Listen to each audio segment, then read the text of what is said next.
சில கொலை குற்றங்கள் சமூக வலைதளத்தில் வெளியாகும் போது அதிக குற்றங்கள் நடப்பது போல் திட்டமிட்டு பரப்பப்படுகிறது என இபிஎஸ் குற்றச்சாட்டிற்கு முதல்வர் ஸ்டாலின் பதிலளித்தார். தமிழகத்தில் நேற்று ஒரே நாளில் 4 கொலை சம்பவங்கள் நடந்துள்ளது என சட்டசபையில் அதிமுக கவனஈர்ப்பு தீர்மானம் கொண்டு வந்தது. சட்டசபையில் கொலை அன்றாட நிகழ்வாக நடந்து வருகிறது என அதிமுக பொதுச் செயலாளர் இபிஎஸ் குற்றம் சாட்டினார். இதற்கு பதிலளித்து பேசிய முதல்வர் ஸ்டாலின், நேற்று 4 கொலைகள் நடந்துள்ளதாக எதிர்க்கட்சி தலைவரும் பதில் சொல்ல கடமைப்பட்டு இருக்கிறேன். கோவை சம்பவம் தற்கொலை எனவும், சிவகங்கை சம்பவம் குடும்ப தகராறு எனவும் தெரிய வந்துள்ளது.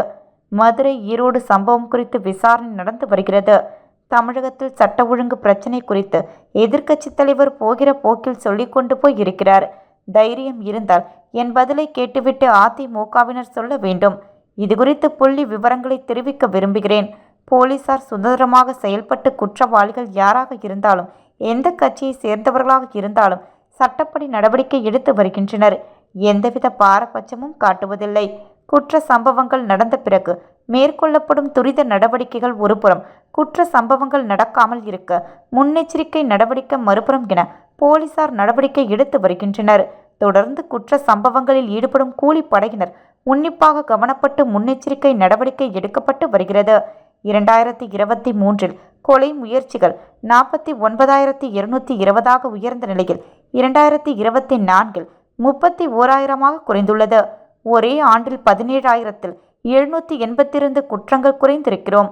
சில கொலை குற்றங்கள் சமூக வலைதளத்தில் வெளியாகும் போது அதிக குற்றங்கள் நடப்பது போல் திட்டமிட்டு பரப்பப்படுகிறது. உண்மையில் 2024 கொலை குற்றங்கள் 6.8% குறைந்துள்ளது. அதிமுக ஆட்சியில் அதிக கொலைகள் நடந்துள்ளன. கோவிட் காலத்திலும் அதிக கொலைகள் நடந்துள்ளன. அரசின் மீது குற்றம் சுமத்துபவர்கள் கடந்த ஆட்சி காலத்தில் நிகழ்ந்த கொலைகள் குறித்து எண்ணி பார்க்க வேண்டும். திமுக ஆட்சியில் போலீசார் மேற்கொண்டு வரும் கடுமையான நடவடிக்கை காரணமாக கடந்த 12 ஆண்டுகளில் 2024 ஆண்டில் மிகவும் குறைவாக 1,545 கொலைகள் நடந்துள்ளன. இதுதான் உண்மை. குற்றங்கள் தடுத்து பொதுமக்களின் பாதுகாப்பை உறுதி செய்து பொது அமைதியை நிலைநாட்டி தமிழக போலீசார் எனது தலைமையில் சிறப்பாக செயல்பட்டு வருகின்றனர். அரசின் மீது பழி சுமத்தி அரசியல் ஆதாயம் பெற விரும்புபவர்கள் கடந்த ஆட்சி காலத்தில் சட்ட ஒழுங்கு எப்படி இருந்தது என்பதை எண்ணி பார்க்க வேண்டும். இவ்வாறு அவர் பேசினார்.